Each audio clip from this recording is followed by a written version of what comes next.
Olá, gente querida. É um prazer poder passar por aqui e contribuir com vocês com essa matéria que eu acredito que é um dos assuntos que mais está inquietando o coração das pessoas, não só no ponto de vista da curiosidade, mas também do ponto de vista do preparo sobre vida após a morte. Existe vida após a morte?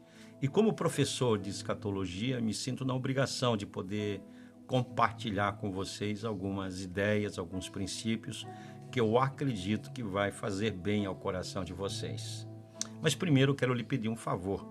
Se você ainda não se inscreveu no canal, se inscreva e compartilhe com as pessoas esse vídeo, porque eu acredito que esse material vai fazer bem ao coração de muitas pessoas.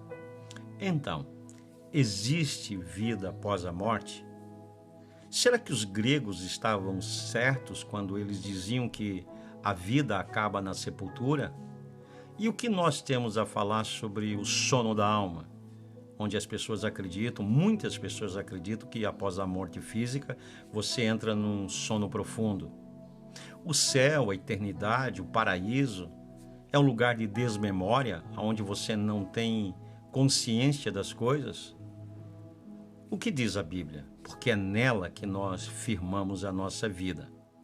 A ciência e a Bíblia têm andado de mãos dadas e nós estamos muito felizes porque a ciência ela tem realmente testemunhado de que alguma coisa existe após essa vida.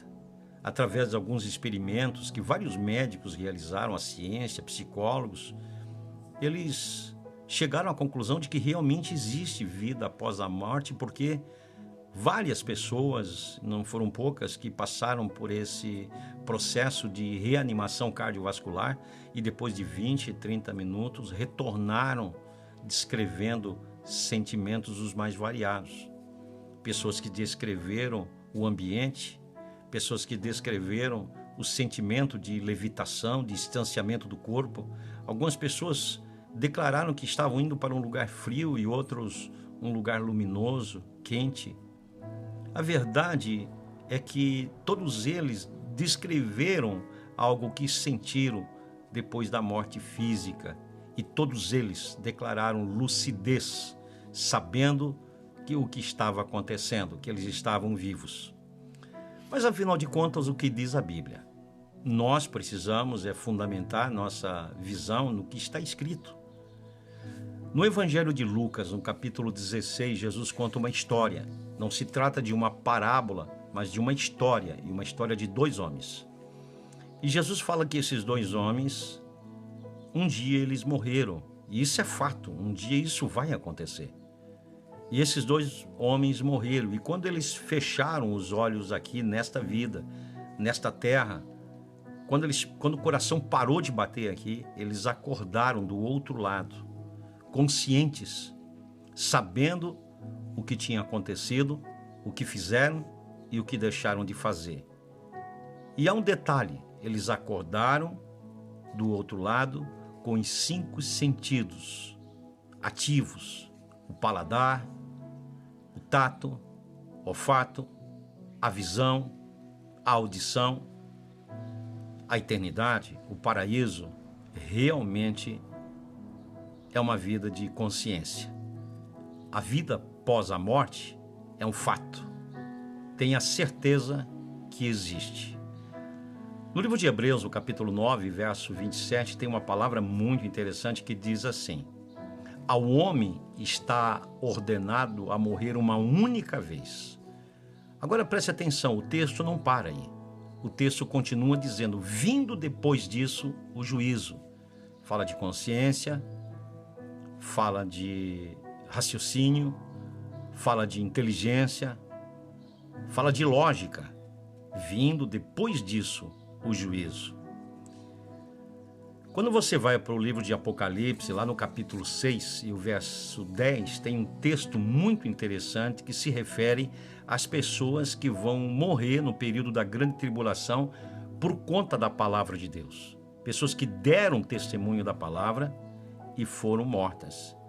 E a Bíblia fala, lá no capítulo 6, o verso 10, o texto diz assim: e clamaram com grande voz, dizendo: até quando, ó verdadeiro e santo dominador, não julgas e vingas o nosso sangue dos que habitam sobre a terra? Eles já estavam mortos. Eles já haviam passado para o outro lado. No entanto, eles estão conscientes do que estava acontecendo, como eles foram mortos, e eles estavam clamando para que houvesse justiça na terra. É muito interessante termos essa consciência de que a vida não acaba na sepultura. No Evangelho de Mateus, no capítulo 17, nós encontramos lá no Monte da Transfiguração, aquela visão fantástica, a figura de dois personagens, Moisés e Elias.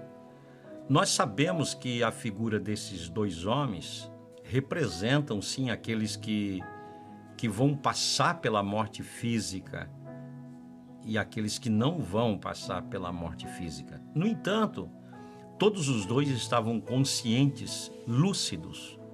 Não se trata do sono da alma. Eles estavam lá, no Monte da Transfiguração, conversando, tendo consciência do que estava acontecendo. Mas se isso não bastasse, falando sobre a própria morte de Jesus, a Bíblia diz que quando Jesus foi morto, ele foi colocado numa sepultura, o seu corpo. Mas Paulo, quando escreve aos Efésios, diz que o Espírito de Jesus desceu às profundezas e foi anunciar o Evangelho àqueles que estavam presos, aos mortos. Voltando um pouquinho antes da morte de Jesus, na crucificação, no Evangelho de Lucas, lá no capítulo 23 e o verso 43, Jesus disse assim: olha, em verdade eu te digo, Jesus estava falando ao ladrão da cruz, disse: olha, hoje mesmo tu estarás comigo no paraíso. Jesus não só estava falando da vida após a morte, mas também estava falando que aquele homem estaria com Cristo. E isso também nos traz uma lição de que a vida que nós aqui estamos vivendo é uma vida de preparo, é o tempo que nós temos para nos preparar para a vida eterna. No entanto, o que a Bíblia deixa claro é que existe vida após a morte. E não é um lugar de desmemória, é um lugar de consciência. É um lugar onde nós teremos consciência daquilo que fizemos e daquilo que deixamos de fazer. Paulo mesmo fala aos Coríntios dizendo: olha, que nós seremos julgados segundo aquilo que fizemos e segundo aquilo que deixamos de fazer. Portanto, responda essa pergunta: existe vida após a morte? E a vida após a morte é uma vida de consciência. É uma vida onde eu vou ter entendimento das coisas. Pense sobre isso e aproveite esse tempo que você está tendo aqui nessa terra para preparar a sua vida, porque é aqui que nós vamos definir para onde vamos.